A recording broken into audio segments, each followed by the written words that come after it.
Hello, everyone. Happy Tuesday. Today is Tuesday. I keep forgetting what day my streams are, and I keep moving all my streams around. So Tuesday makes sense. Ariel here, Ryan here with me, and in just a few moments, we're going to talk about App Store optimization from an indie dev perspective. But as we wait for people to shuffle in, you know the tradition. Tell me what's in your cup and where you're from in the chat. I'm drinking some Earl Grey tea. I got some Earl Grey tea after last time where I ran out. Also tea. And I'm in New York City. Where are you, Ryan, right now? I am also in New York City on a personal trip. Woke up at the same time. Actually, you probably woke up way earlier. I only had a tiny bit of setup to finish. Tiny bit. Not complicated at all. No, a few lights, some cameras, some streaming stuff. How many cords do you have? I have one cord. How many cords? I don't know off the top of my head. I'll be honest. I would have to count. I think last time I counted was around 20 or 25, something like that. But there's a lot going on here. The cool thing about it is it's kind of like a set it and forget it. Or a set it and worry about it just 5 minutes before everything gets started. Yeah. So that's me. Always something to go wrong. I heard nothing. I'm going to say no, never. How many years is it going to be before you pivot to live stream setups? Appfigures Productions. We'll set up your event. I don't know, but I already offered at least one conference organizer that I know to help them with live streaming. So nice. Who knows? You're an expert. I do like this. This is a lot of fun. I would say far from expert, but it's so old school. We're boring people while we talk about this as everyone is streaming in, and we're drinking. I'm also drinking coffee, but there's the community around these devices and around streaming in general feels like the internet I remember from like early 2000s. Mm-hmm. Which you mean like VidCon stuff? Or? Not even. It's like the old school forums where people are actually talking about technical stuff. People who are really into what they're doing, less so about all the hype. Like the Twitchers have not gone to these devices yet. I think this is one notch above what you'll see most. Yeah. You still have like professionals, people who care about this, people who hack solutions around. I love that sort of thing. I feel like the kind of grimy hack together look is a look people are striving for too. Oh yeah. It depends. Not too clean. Hey, if it works. I kind of get working first, then nice. But I do like eventually making it nice. Eventually I'll share. I just set up a whole new teleprompter, and it's magnificent. Oh, wow. And it took me many tries to get the right screen size, and there's an extra device that's used to flip the image. It's a whole thing. But it's like an iPad with a mirror. Kind of like that, but not an iPad, because it's super complicated. But again, set it and forget it. I'm going against my point. But we have people. Didn't you do it? What? I'm sorry. Didn't you do a teardown on teleprompters? Or am I making that up? I sure did. For a reason. It was when I was testing everything. I figured it would be great Makes sense now. A good idea. I tested so many. It's not even funny. So many. But we have some people on here. Denmark is in the crowd. Espresso in the cup. Nice. Chicago, Reno, Nevada, Romania. Hoo. This is going to be fun. And New York is in the house. Nice.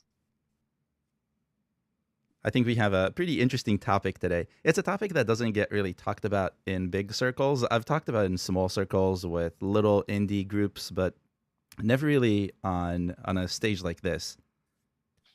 Because you know what? A lot of indies think that it's so stupid and they shouldn't do it and it's a waste of time.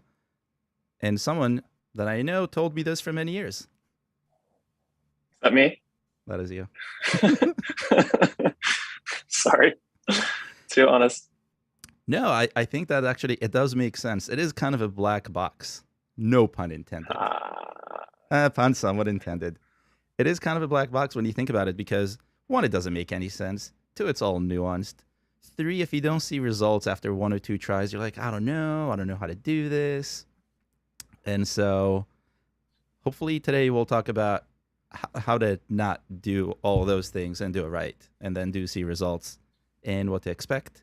And we'll talk about ratings, and we'll talk about some cool things. Yeah, maybe we'll get to talk about screenshots at the end too. I'm That'd pretty be great. excited. So we I have, missed last week. yeah, that was, I think, by far the bestest live stream I have ever done. So I'm pretty excited. I will probably do it again. I can't wait to do it again. Everyone wants their screenshots torn apart. That is very true. People do email me and they say, "Oh, you almost did a teardown of my screenshots. Can you actually tell me what I'm missing?" I love that. Aw. If it's on the screen, I'll do it. If it's not on the screen, I'll also do it. I'm pretty easy like that. But cool. I think it's time to get started. Oh, we have another visitor from Let's do it. Amsterdam visiting Miami. Oh, hey. That's nice. Oh, nice. Everyone is in the crowd. Goedemorgen. So let's get started officially. I think it's time. Hi, Go for it. everyone. I'm Ariel from Appfigures, and I have with me Ryan today. And if you missed the little back and forth intro that we've done, and you haven't looked at the title, we're going to be talking about App Store optimization, but from an indie dev perspective. We're going to see what it's like. We're going to see if it's worth it. We're going to see if it's even worth trying, and what does it even mean to try, and all from Ryan's experience. And I think that's going to be pretty insightful, because I can talk about ASO as much as I want, but it's really the experience of a real person who's doing this with a real game, a successful game nevertheless also. And we'll see what that's like. So, hey, Ryan, thank you for joining me. Yeah, no problem. Excited. Finally doing it. We're doing it. Ryan and I have been talking about App Store optimization for what feels like forever. Years. And definitely years. And I'm glad to help and see what it's like now. So, Ryan, tell us a little bit more about you for those who don't know who you are or Sure. what Blackbox is. Yeah, I'm originally from California, living in Amsterdam, and calling it from New York right now, feeling very international. I design and develop Blackbox, which is like a puzzle game for the iPhone where you don't touch the screen, which you should download if you haven't yet. Thank you. It's been out for 6 years now, which like hurts to say. Thought it was 5. 9 million downloads later, won an Apple Design Award. It's been featured on the App Store a lot. Still working on it, despite what a lot of my friends think. Must be done. Exploring other things, but still full-time Blackbox. So that's pretty incredible. It's incredible that you are able to continue that success with the game, and just very lucky. Yeah. It's luck, but also I think when you build something, didn't think it was going to happen. Yeah. If you had asked me that question about Appfigures 5 years ago, I would have said the same thing. Yeah. I was interviewing 5 years ago at places. I think it's incredible that you can actually do something that you really like, put it on the App Store, and boom. And you don't have an Android side to this, right? Still? No, it's like I didn't even use a game engine. It's built in UI kit. So it's so deeply native. It's never been a calculus that made sense for me. Are you ever going to do it? Got it on an iPad finally, but I used to say never say never, but it's not happening. I'm sorry.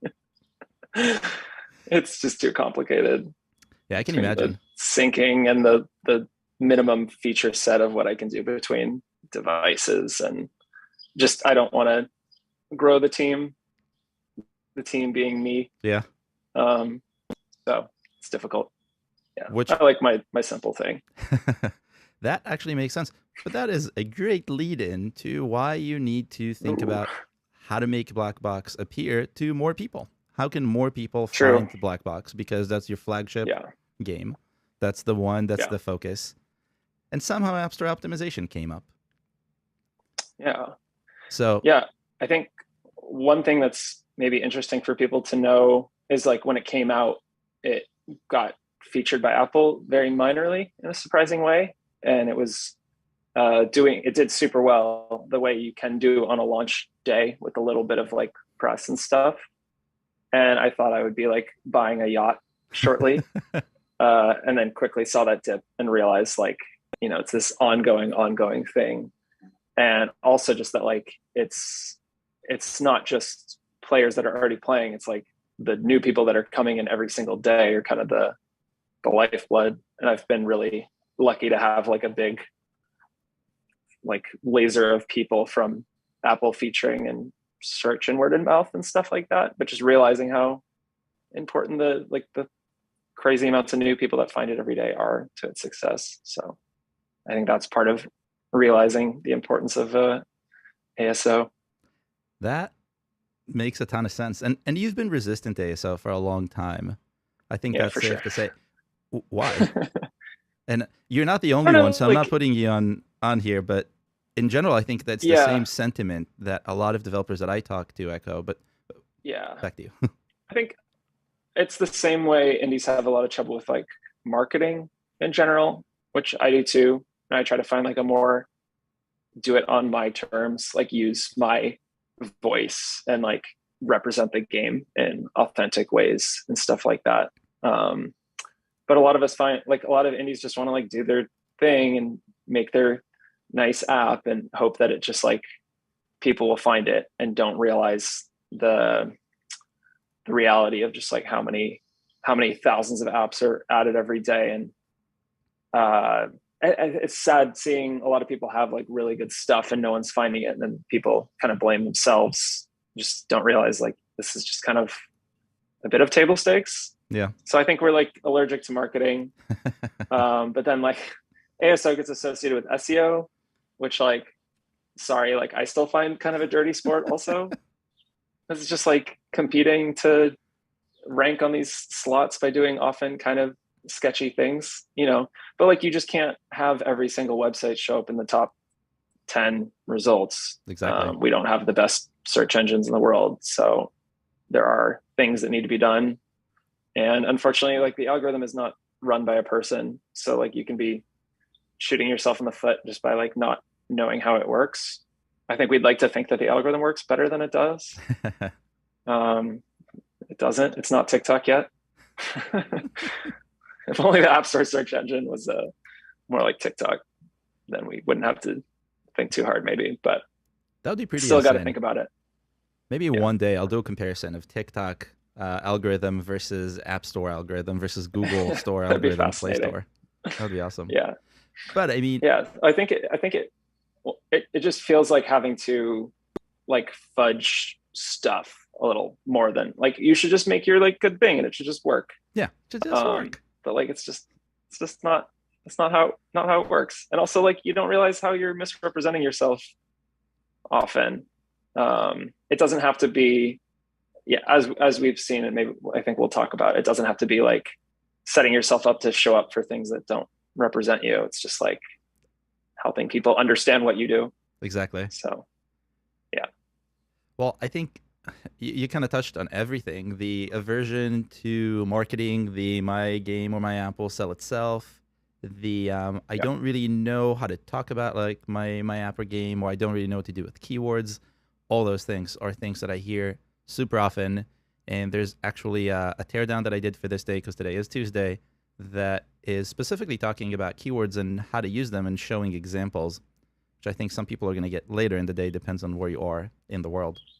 But that's really what it is. And I think the misconception that you have to play dirty in order to succeed with ASO used to be true. So it's definitely based in reality. In 2012, 2013, you would see these games that have every possible keyword. If it's a racing game, they would have a car and a truck and a cars and a trucks and a trucking and a motorcycle and a bike.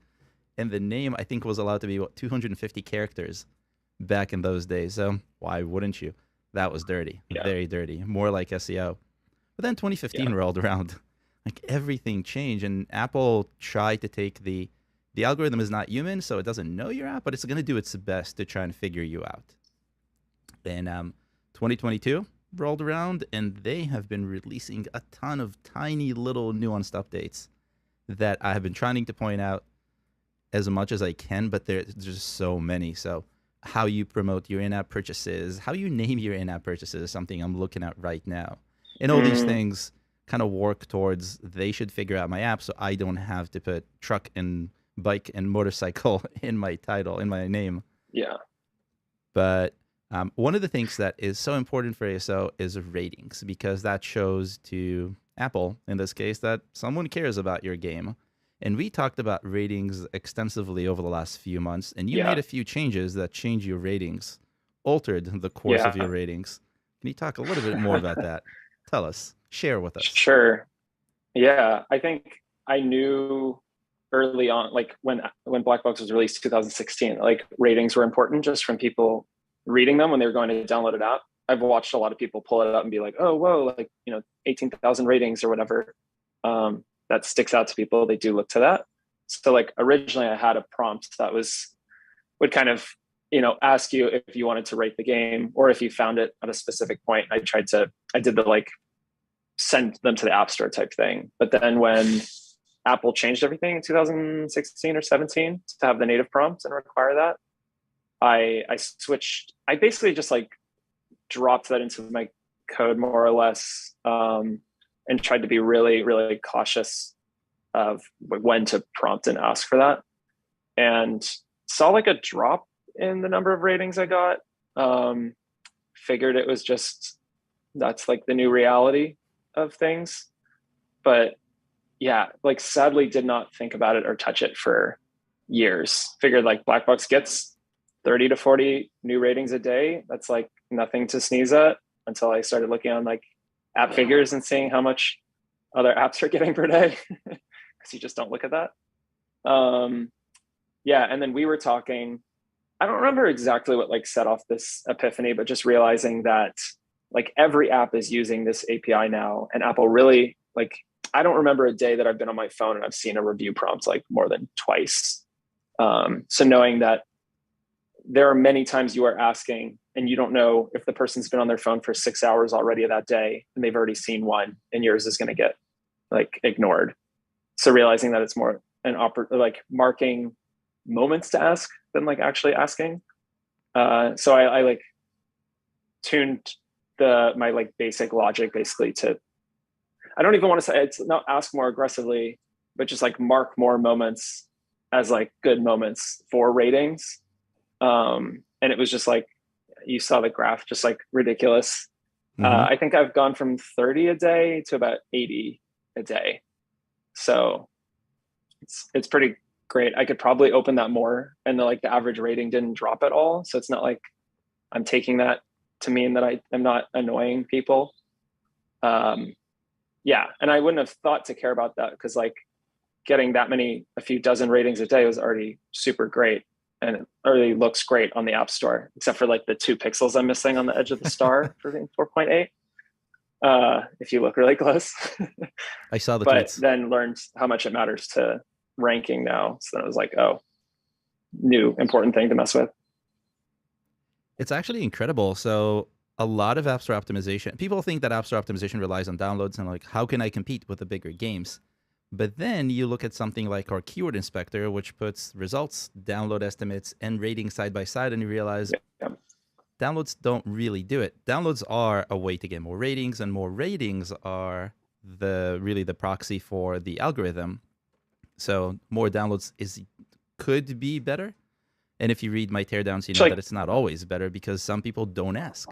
So all the downloads don't help. So you ask, and you get that boost. This is one of the hard things because like Apple doesn't tell you anywhere that ratings are important, or like they tell you they're important as a subjective thing. But unless you have someone insane like you watching all this stuff and documenting it, we would never know or be able to extrapolate, at least like indies that aren't like don't have data scientists, to know that it's actually influencing. And it like doesn't hurt anyone. I think it's good that they have their native prompt, so it can't be super annoying to everyone all the time. But yeah, it doesn't hurt to like get more thoughts from people in your app. Yeah, absolutely. Unless you're asking poorly, and then you deserve to learn to do that better. I think Apple did an amazing job with the new prompt. It doesn't annoy people too much. You can't annoy people too much. It's very streamlined. And as you can see, the average didn't drop and you're getting 3 times the ratings. 3 times the ratings means you're a lot more powerful in search results. And so now you have this tool, and they have no incentive to tell you how to do this, because then if everyone knows this, where's the competition? The black boxness of this disappears, and everyone can kind of game it and win. I don't see it that way. I feel like if you just throw a lot of things into a black box and you tell people, don't worry about it, you're just going to just do your thing. That's not going to get good apps out. That's just going to get the apps that people who try to figure this out they're going to succeed. And they're not always the bestest of apps. So Yeah. it's kind of like everything we do, whether it's the content or the analysis or the tools that we have, we want to help everyone because there's really no difference. And you mentioned before something about looking at competitors, and that's where things get interesting. If you have that competitive data and you're not just looking at yourself or, one or two or three apps that you have, then you can start to see how all of these work together. Another tool you're not going to get anywhere else, especially as an indie. There's not even our competitors who are trying to cater to indies except for us because they can make more money somewhere else. And we have this sort of philosophy of we want to help everyone because that's how we make better apps. And so that's how we can make these tools available. But it's still a matter of people have to use them at the end of the day. So you got more ratings. It didn't really have any sort of impact on the average. Did you get any bad reviews where people were complaining or any complaints any other way, like email or Twitter? I'm just curious. I read all the reviews and I haven't seen anything mentioning the review prompts. Maybe a little bit more in volume of people complaining that the game is not entirely free, but like those are the negative reviews. Like those went up in equal measure. That makes sense. Maybe there's something to adjust there, but yeah, I'm happy with the 4.8. Oh no, he wants to make some money. Can't be. How is this possible? No, 4 stars. If it was free, it'd be better. Yeah, almost great. Almost. You don't need to make any money. I'll just play whatever levels you already built. No need for new stuff. Apple will pay for my rent. Oh, they don't? Huh. Who knew? Not anymore. It's an old legacy thing. So that makes a ton of sense. And the reason why I stress talking about ratings is because ratings are, like I was saying before, kind of the proxy of knowing how many people care enough about your app or your game, and they work kind of hand in hand with keywords. So you have the ratings now, and now we started talking about keywords and how to use keywords, where do you put them? And I know a lot of developers, especially on the indie side, have this aversion to putting any sort of keyword next to their app's name. And I believe you're also in that camp for a while, right? Yeah, I don't want to claim I'm not in that camp. In an ideal world, that's not a thing, but I'm open to it now. I see. That makes sense. I think ultimately it's interesting because I see it from a totally different perspective. When I think about a name of anything, I think the name should be descriptive of what the thing is. And so if I'm looking at a list of 10 things and all I see is the name, why would I pick your thing over some other thing, whether it's a utility app or a game or really anything else? So, that's why we're called Appfigures, because we do figures for apps. That was my one greatest naming idea in the entire universe. But in general, that's how I see it. So I think if I'm thinking about this as a human, that to me makes so much sense that the algorithm would not be able to do anything else. That's how the algorithm can do it. So what made you transition into trying keywords in the name other than my constant reminders? Yeah, over the years. I think I was really attached, like the cleanness of it, and you see it as like your thing and your art. And it's, if they changed the design and you could have stuff after the dash look different, I think we'd all be more open to it. It's just basically that. But I think realizing just how everyone was doing it, and I wasn't even aware of it sometimes. I think like Apple does it, right? Am I wrong? Apple? They don't really do it. They don't, but when it comes to ASO, it's not like they do anything that makes sense. Fair. But there's apps, I guess, that I never noticed were doing that because I just see them on my home screen or whatever. Yeah. And just realizing like I don't judge a lot of apps that do that unless they do it really poorly. So it's like more or less invisible. I think and so. like then you highlighted just like how powerful it is. I was like, okay, this is at least worth playing with. Yeah, that makes sense. There's a question from the crowd just before we leave the topic of ratings, which we kind of left, but let's see if I can bring it up on screen.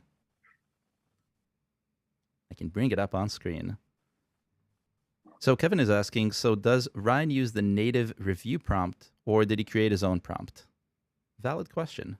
Yeah, I'm using the native prompt because you have to, Yep. and I'm not doing anything illegal API wise.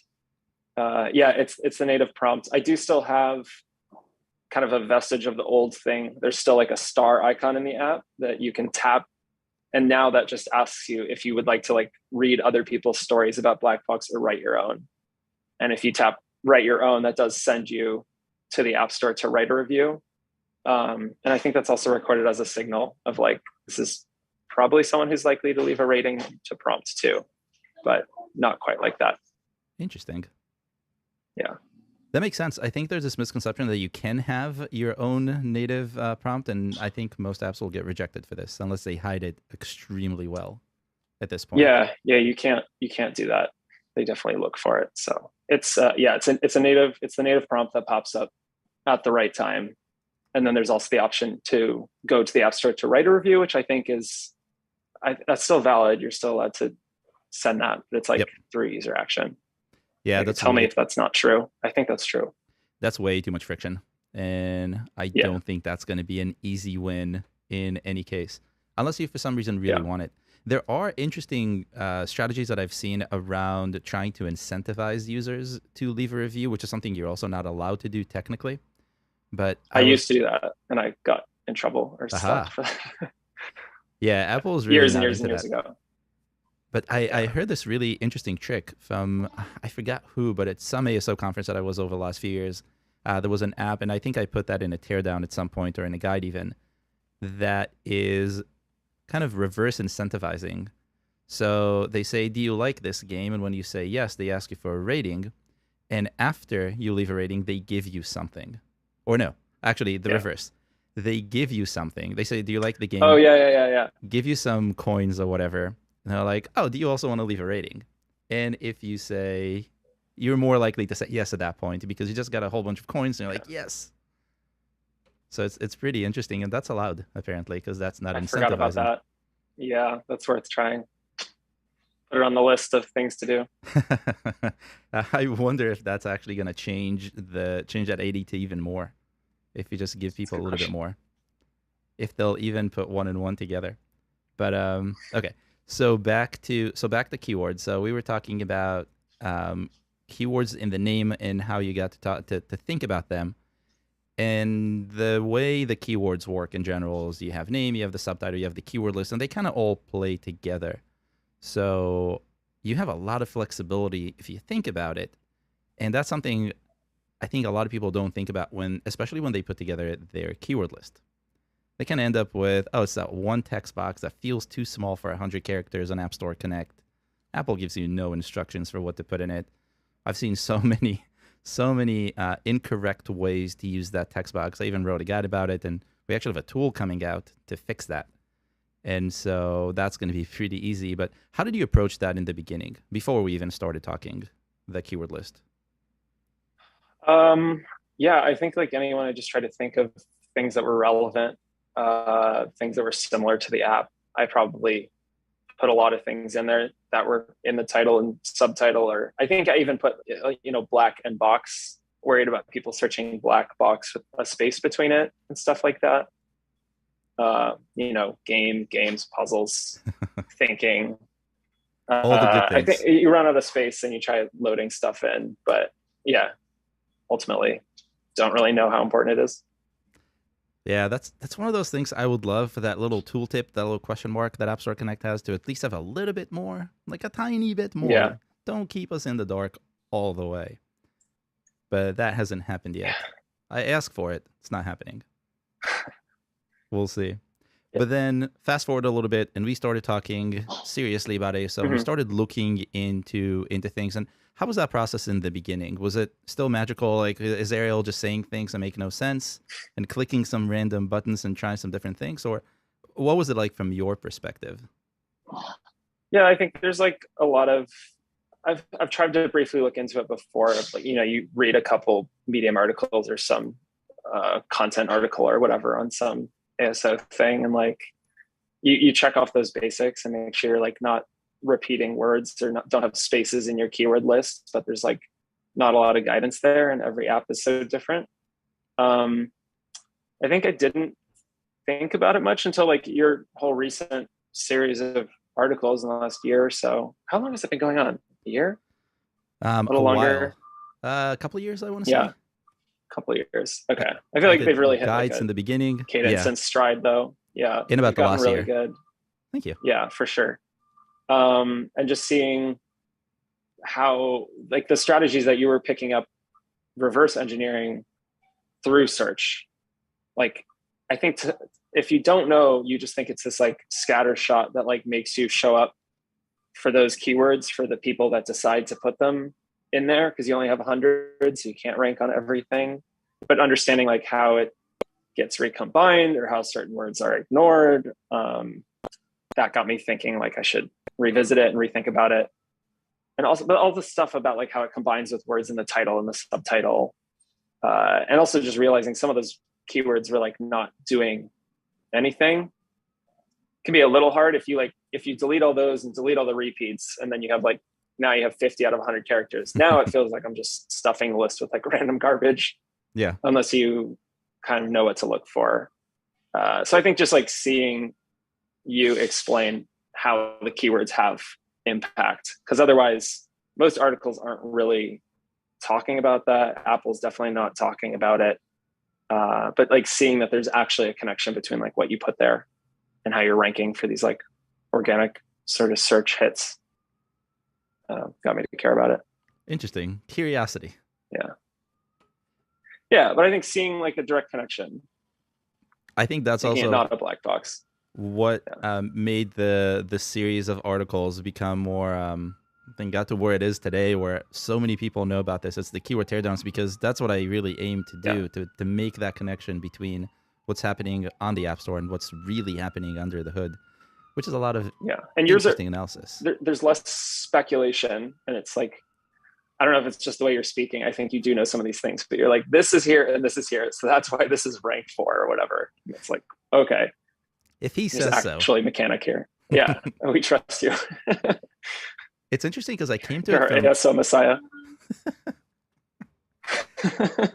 I come to it from an engineering perspective more so than a marketing perspective, and I'm trying to think if I built this algorithm using the tools that I know exist out in the market, what would it look like? What would it do? What's a full text search algorithm look like if I was to run it in a database or in an existing solution or an open source solution?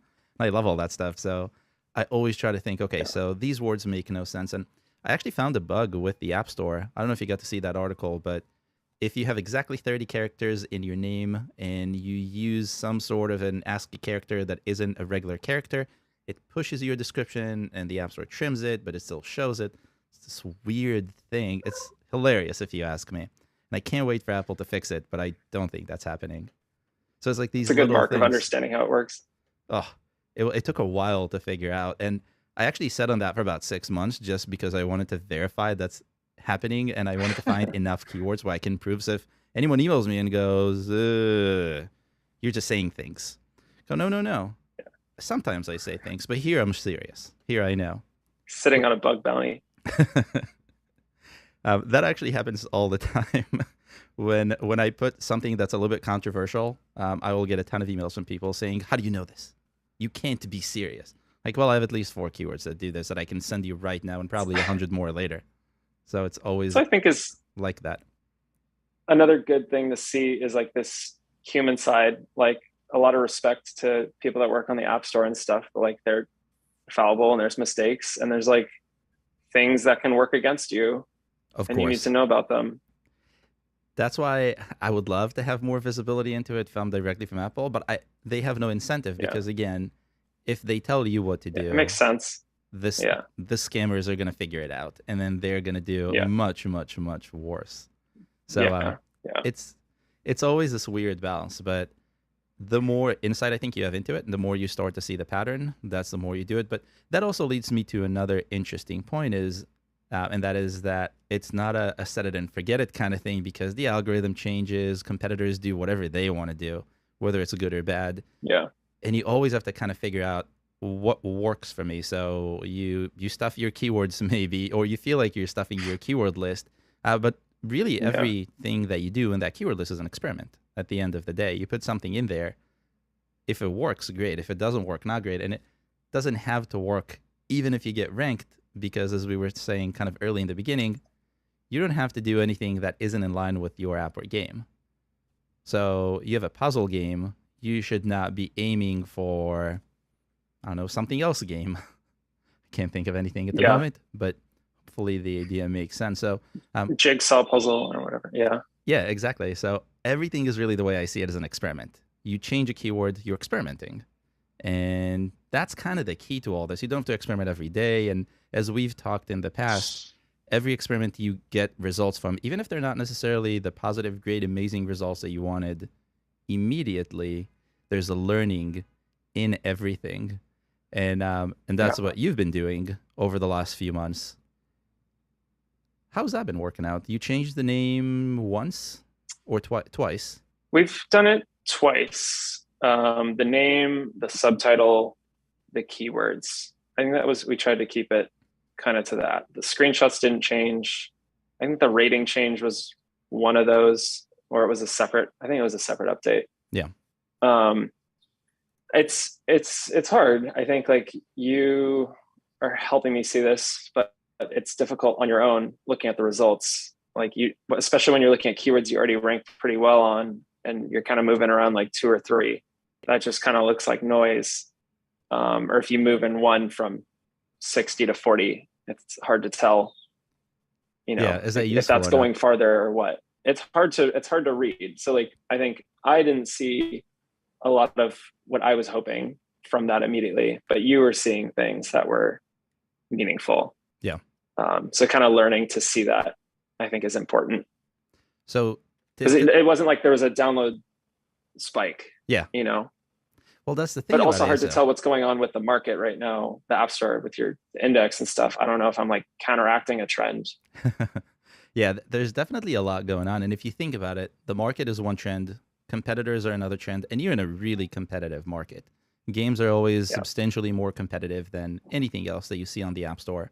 And games as a single category, they're also the largest across. So if you're putting yourself up pretty much against any other category, there are fewer apps in that category. And with games, even though it's a puzzle game, and puzzles are different than jigsaw puzzles, or the kind of puzzles that you're working on, at the end of the day, when people type in game or puzzle game, the algorithm gets very confused. There's a lot of stuff happening. So you're in this really competitive market. And I've done a bunch of teardowns on puzzle games and stuff around that, jigsaw puzzles, and really a bunch of puzzles. I like this space. I think it's pretty clever. But that's where you see a lot of the gaming the algorithm. So you're fighting that on one hand, you're fighting a market trend on the other, and then you're also fighting the algorithm on your own, which is always a challenge. But to put more context around it, so you made changes. So we worked on using tools like Keyword Inspector. We looked for all the keywords that kind of fit. We were looking at ratings. We were looking at the relevancy of keywords and how other apps do them, where they put them in the name and the subtitle, kind of guessed around the keyword list. And then we chose a set. And the set was name, subtitle, keyword list that all kind of work together with the idea that we'll put it there and we'll see what happens. And there was no immediate like number one in all of them, which is actually really normal for App Store optimization. In what feels like a previous lifetime, I used to do search engine optimization the right way, not the ugly way, which is why I got out of it. And that's what I would tell people that I worked with. I would tell them, I'm going to make a ton of changes over the next 6 months. It's probably going to take a year until you see the positive improvement. And it's going to be a gradual increase, not an overnight success like you would do with paid ads. Be like, why? How is this possible? People promise me that in a month I'll see a result. And the answer is no. No one can, because it's organic. And that's the cool thing about it, because once you hit your stride, you are at a better position and you don't have to make changes all the time. It's just you have to get to that point where you find something that works. Eventually it will change, but then you do this again.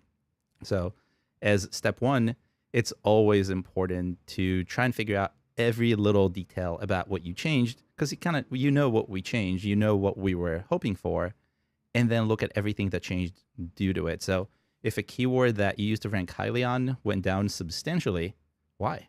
If we dropped it, well, that's obviously why. But if we didn't, it's possible that we moved it too deep into the metadata. it's possible that we somehow reversed it if it's a 2-word or 3-word keyword. And so all those are really important. So in the case of Ryan, even though we didn't get an amazing uplift like instantly from one experiment, we did get to see a lot of interesting things. We got to see some keywords that rose from pretty much nowhere, and we're talking popular keywords. Yeah. And the more popular they are, the slower you are to move in them, obviously, even if you have the ratings and you have everything else, because the algorithm cares about trends. So as soon as I start seeing upward movement in any keyword that is popular that we're targeting, to me, that's positive. It may take a little bit more time or a few more kind of movements where you might move that keyword a little bit more to the front, or maybe make sure that it's a little bit more focused. And that's kind of how I see it. So to me, it's all about iteration. You do it a few times. After 3 or 4 tries, you should know kind of what you're up against. So when you change the keywords again based on what we've learned so far, then look at those results. It's going to make a lot more sense, and then continue from there. So a lot of people tell me I don't have time to do this. But how long have you spent on what we've done so far? Kind of generally, hours, days, weeks, months? I think hours per time. Yeah, an hour or two. I mean, now I like check the keyword ranks pretty frequently, just curious to see things are up and to the right, but not including that. It was, yeah, probably a couple hours for each iteration. Yeah, so that's, in my opinion, a small price to pay for having visibility. So hopefully we Definitely crush that worth myth that it takes forever to do ASO. So if you do 2 hours every month, or every even month and a half or 2 months, within a few months, you'll get an idea of how it works. And a month is generally what I would use to try and get these results. That's kind of what we've been going off of, 3-4 weeks-ish, 5 weeks, depends. So I think that's really important. Also, it's easy. I'm excited to check the day after, 2 days after, a week after. And you're always saying like, give it a month. Yeah, it takes time. Let it do its thing. Yeah. From everything it's also seen... Go ahead. Sorry. It's also important, I think, to have like clear goals. Like we talked and set up some changes, and then I was kind of tracking like 50 keywords and watching things and just getting kind of distracted by anything going up or going down a lot, and kind of lost the trees, the forest or whatever.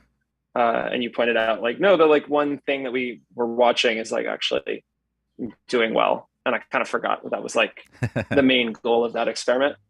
So important to like, maybe I think I've been trying to write it down now. It's like, we're changing to these things and like hoping to see this go here. Yeah. And it's hard to just, you look at everything and all the red and the green and getting the daily keyword movements and stuff like that. But just like keeping track of a few specific things in the experiment is important, and not getting thrown off by like the like popularity 12 thing that dropped a whole bunch compared to the 38 thing that like went up a little bit. It's hard to learn to read that. You have an intuition of this, but I think everyone else, you need a little bit of help, guidance. Maybe I need to write a guide. A great idea. If anyone wants to see a guide like this, let me know in the chat. I would love to. Yeah, how to interpret your results. Yeah. I think I wrote one guide about it, but it was a little bit high level. I was starting, I think, it was more targeted towards people who haven't tried it yet. Yeah. So people who are just thinking ahead. But that is a great point. And I think at the end of the day, you have to remain focused. So if we're targeting a small number of keywords, you can follow a whole bunch, but you don't have to. It doesn't really help at the end of the day.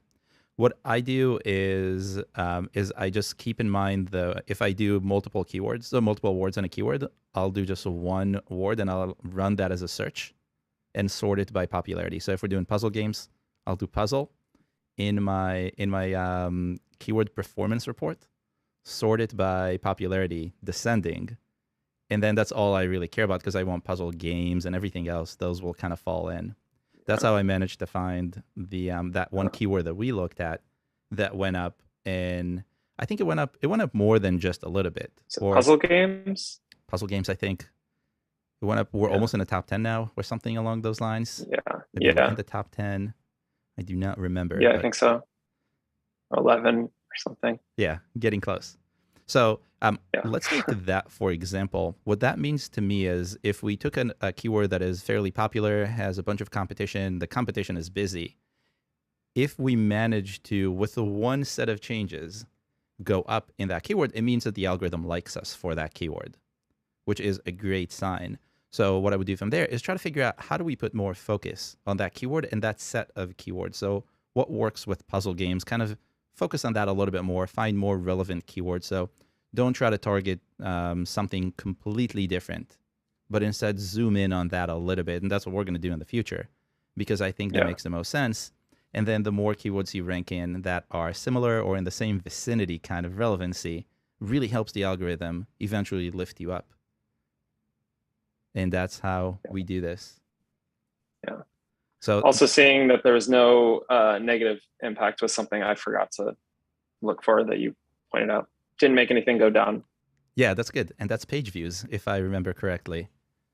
Yeah. So one of the things, well, so I talked about a few things that you should look for when you run A/B tests in a guide not too long ago. And one of them is revenue. Mm-hmm. So every time you make changes, whether it's for A/B testing or for ASO or for anything like that, also make sure that revenue is not going down.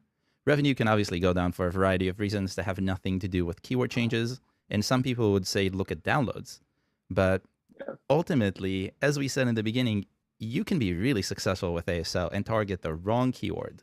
And everyone is going to download your app and it's going to seem amazing, but they're not going to buy it because that's not what they're looking for. And you're completely off the mark. And that is really the incentive for why you shouldn't optimize for the wrong keywords. Just because they're easy or just because they seem like people would download from those keywords, it's a terrible idea. And that's what I tell everyone. If you're losing money, it doesn't matter if you're getting more page views or getting more downloads. You're really losing ultimately because that's the goal. So that's what I normally look at: revenue and in page views. And also keep in mind that this is on a country level in most cases. So if you don't want to look at the global picture all the time, you want to look specifically at where you're optimizing. And some people like to run optimization experiments like this in multiple countries at the same time. Some people like to do it one country at a time. I think that's really up to what you want to do at the end of the day. And I always start with the largest market, which for most games and apps is the US, which is English, which is easier for me. So win-win. Huge market. Yeah, by far. So that's kind of my spiel. There are a few questions about ratings and reviews that are in the chat that I wanted to bring up. And let's see if I can bring them back on the screen. So let's see. There's a multi-chat question. Let's see if we can try and answer it. Let's hear it.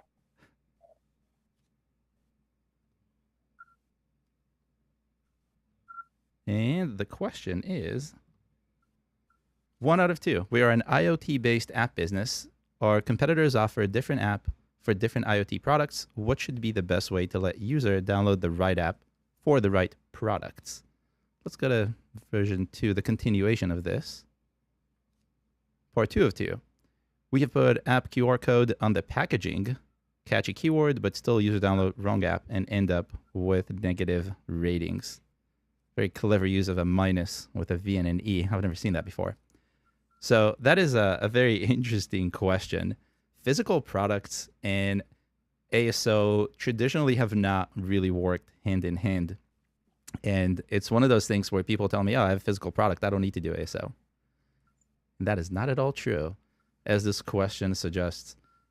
I don't really know specifically about this app, so it's hard for me to say. But I've seen products that have one app per product, and I've seen products that have one app per set of products. Especially if you buy anything kind of recently. I bought a humidifier recently, and it came with one app that can do humidifiers and lights and some other things from the same company. And those are really tough. Those are certainly tough. One thing that I think you would want to do at that point is focus on the brand. If you have one app, then your brand is really the most important part of it. And you would want to have people search for your brand as opposed to searching for that specific device.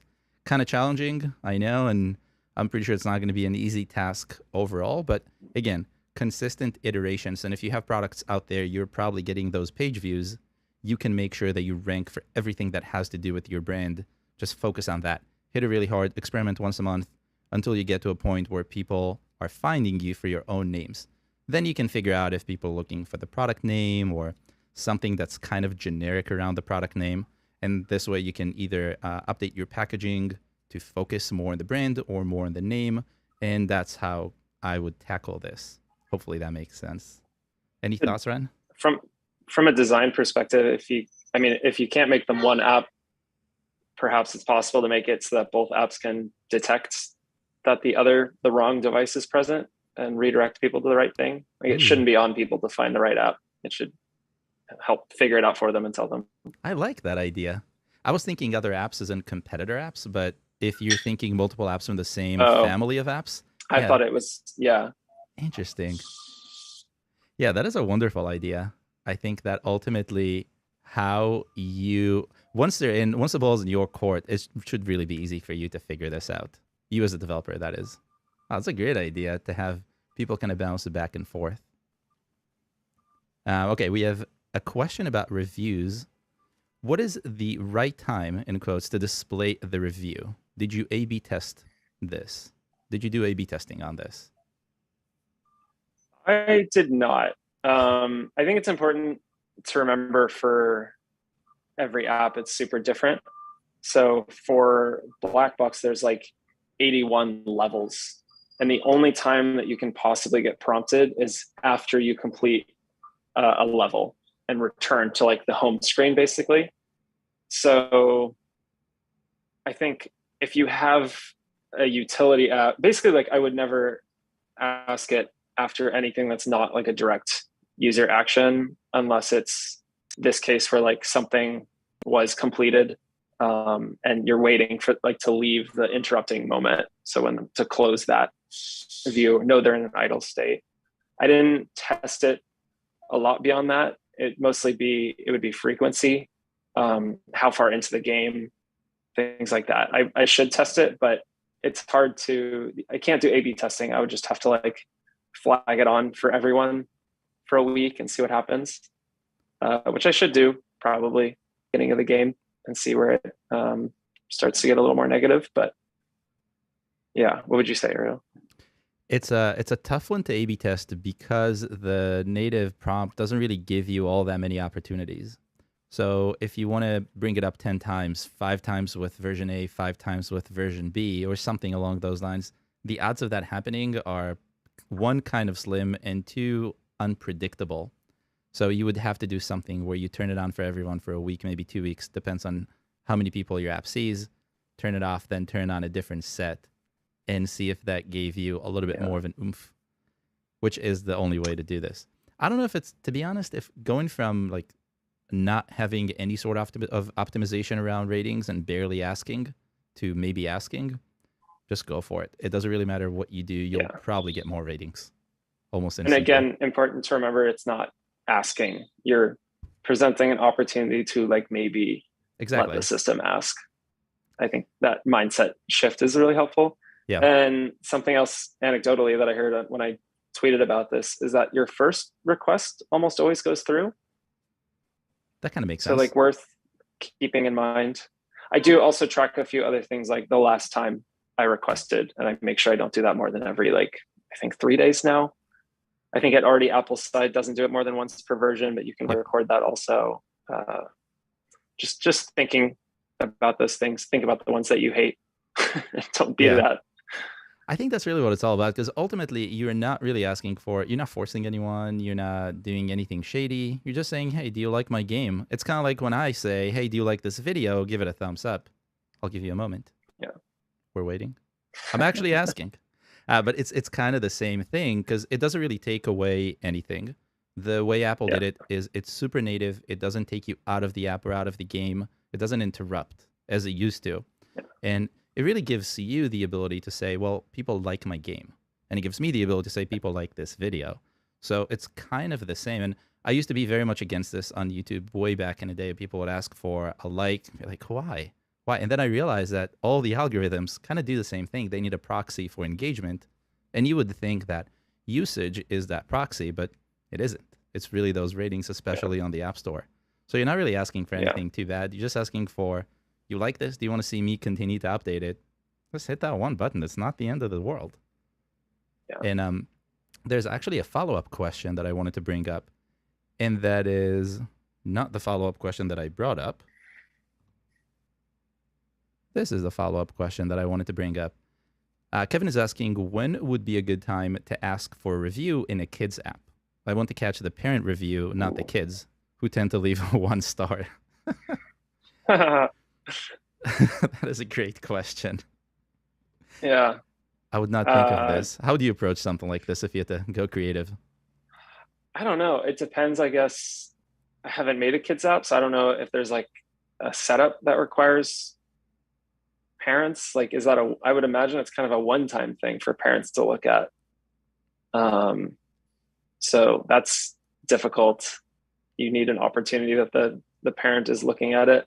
And I imagine most opportunities where the parent has to be handed it, they're kind of annoyed and want to get it out of their hands again. If it's like, I'm thinking like if there was a request for purchase, I don't think that's a great time to ask.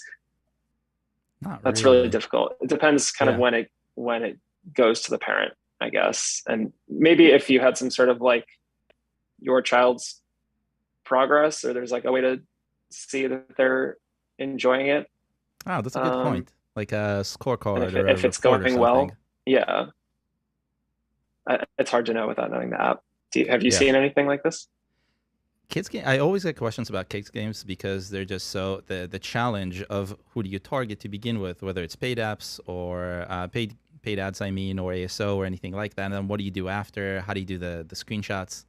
Um, if I had to go about this without knowing what the game does or how the game operates, I would go as early as possible. So they just downloaded the app, wait a few seconds, pop it up. Terrible idea for most apps because no one knows your game at that point.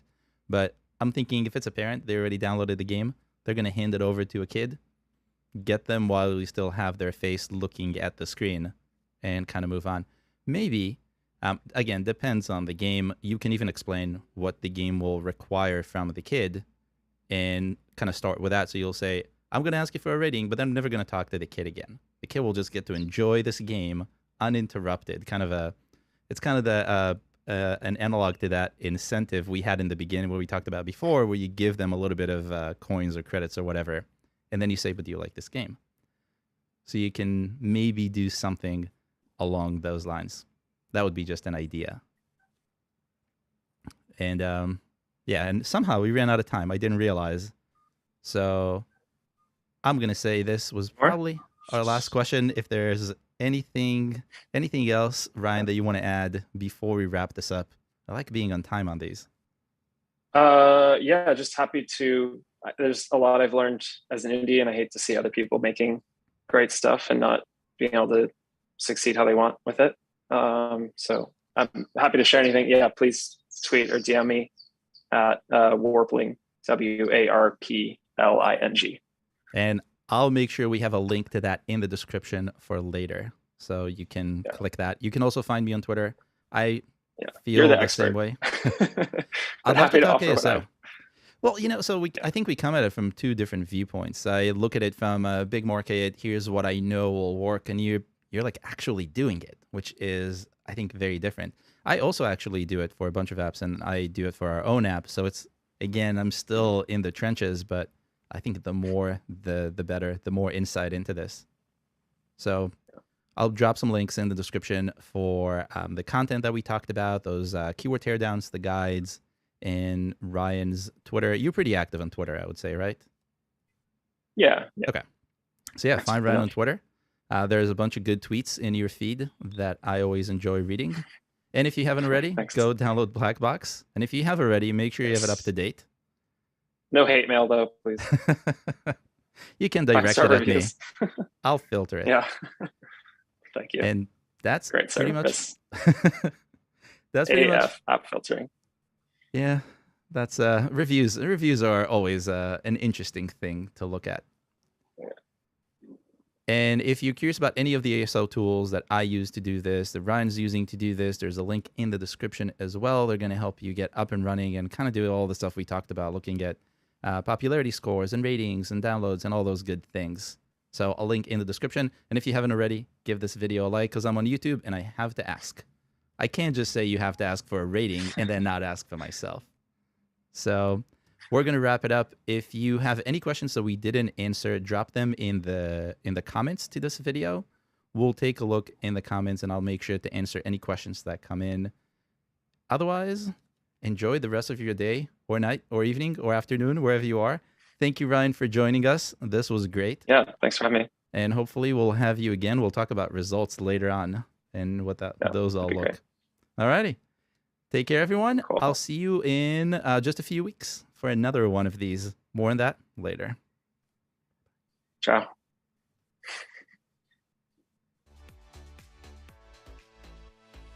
Nice.